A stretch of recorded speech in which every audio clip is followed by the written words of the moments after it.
Hello subscribers, in this video we will convert this full-size miniature into half using a cube mesh. Increase the size of the cube, move it, and position it at the bottom of the miniature chest where the model needs to be customized. Switch to wireframe viewport to view the 3D model clearly.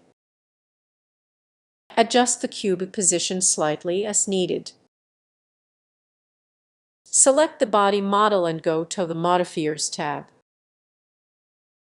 Apply any previously used modifiers.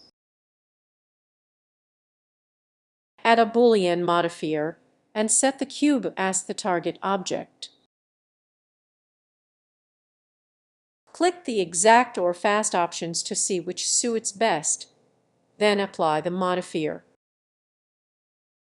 Repeat this process for the dress model. Apply any modifiers that are already present, then add a new Boolean modifier and choose cube as the target object. Finally, apply the changes. Delete unnecessary 3D model parts. Change to solid viewport view, then remove the cube 3D model. This is the finalized output, which can be exported and 3D printed. To know similar challenges you may face while making miniatures, subscribe to this channel.